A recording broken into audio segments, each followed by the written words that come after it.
As you're aware, we put up a composite team involving our homicide experts from CID headquarters, Kampala Metropolitan.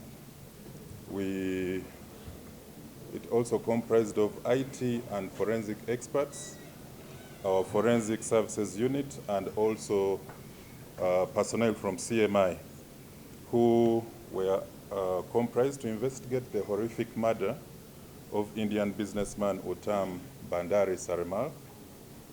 You are all aware he was the director of TFS Financial Services. He was allegedly shot by a police constable, Ivan Wabwire, on the 12th at around 10 a.m. This incident was captured on CCTV, and of course, the footages that were released were completely upsetting. Of course, the unfortunate part of it is that it took 2.5 hours, that is from 10 to midday, for this incident to be reported at Kampala Road Police Post. So you can see during that duration allowed for this killer cop to find his escape. Of course, this is the third shooting of high-profile people in a space of about 2 to 3 weeks, which has stimulated a lot of questions and debate on gun handling protocols and use of deadly force by security personnel. Now, as we look for the answers, we do admit that the actions of our officer are highly regrettable, and it's incredibly disappointing to see an innocent person lose their life in such a manner by a police officer mandated by law and by training to protect lives. So we continue to extend our condolences to the family of Uttam Bhandari Sarimal, the Indian community in Uganda, his friends, and the staff of TFS Financial Services. Now, from the findings, it clearly indicates that the actions of our officer were deliberate, planned, and premeditated. Before the 12th, on the 11th of May, the suspect, while in civilian clothes, met with Mr. Uttam Bhandari to establish his loan status and further discuss plans on how to trade it off for a salary loan at Stanbic Bank, that is William Street branch, where his salary is actually posted. Of course, so there was no agreement between him and the director of TFS. And this is an officer who had acquired a double loan. He acquired a loan on the 5th of August 2020 of 1 million with an interest of 320,000. So on a monthly basis, he was supposed to pay 110,000 per month for 1 year. And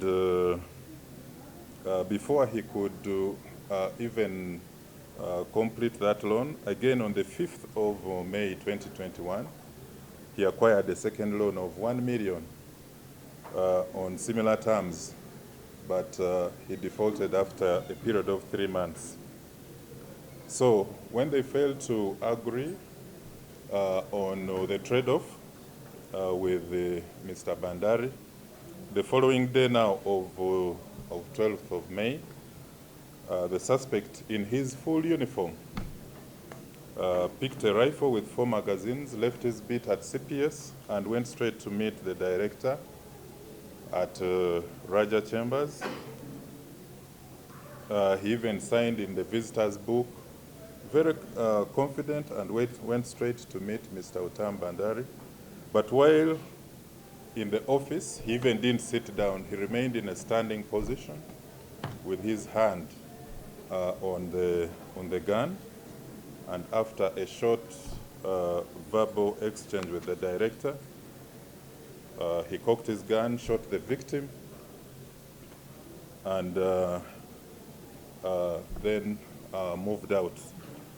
Shortly, he realized that he had left his forms behind, so that is when he returned, and while picking his form, loan form, indicating his bank, his loan balance, he noticed that the Indian victim was still breathing. So he fired additional shots and killed him and killed him. So his target was the victim and no one else. And of course, after the deadly shooting, the suspect formally, he confidently moved out, jumped on a border, which dropped him at CPS. He returned the gun in the office of the SOCO and asked the SOCO to watch over his gun. He would come back and pick it, going for a short break. So up to this stage, there was no suspicion because there was no report that was received. I think all the staff in the offices, everybody scampered for their dear life. It's unfortunate that there was no quick reaction or thoughtful attention regarding the conduct of the officer before, during, and after the shooting. So he managed to escape to his village at Walira, that is in Bumango Parish in Busia district, and our flying squad teams with KMP and the DPC Busia managed to intercept him while trying to cross into Kenya. So I want to thank the arresting teams for a job well done. At the time of arrest, this is a suspect who was in very good shape and he was very sound.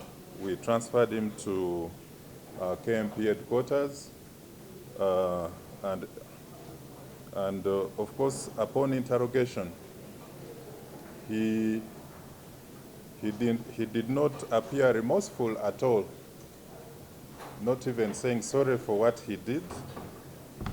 And he admitted to having murdered the victim for allegedly cheating him on his loan portfolio. So he indicated that he has no remorse, and we've even taken him to the magistrate for an extrajudicial statement. This is a statement where if somebody is confessing that he committed a crime, like for this instance, a capital crime like this one, and is admitting, you take him to the magistrate and an extrajudicial statement is recorded out of his free will. So we have so far examined him. The surgeons examined him and they found that he's very normal and sound.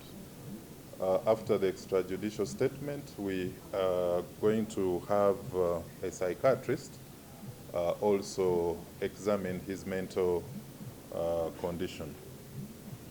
It is true that the tragic murder could have been avoided if the owner of the killer weapon, that is Police Constable Steven Mulomba, had not left it unattended in the room that he shared with the Police Constable Ivan.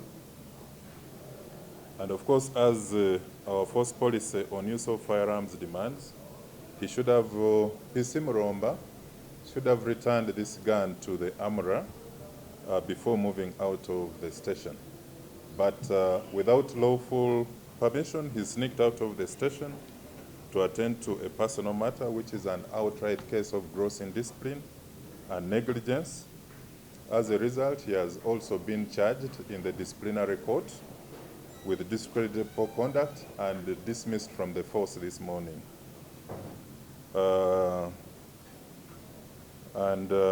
So he's now a civilian and is going to be taken to the criminal court for negligence of duties as a civilian. Now, to all Ugandans and visitors in the country, we pledge to continue working hard to maintain and improve your trust as before. In an effort to increase transparency, accountability, professionalism, and community safety, we have issued very stringent guidelines on gun handling and use of force to all our officers. And we are now identifying police officers for refresher courses on gun handling, scenario-based exercises, anger management, and de-escalation techniques. So we believe these initiatives will help improve public trust and confidence and even promote better gun handling skills and improve community safety in the public.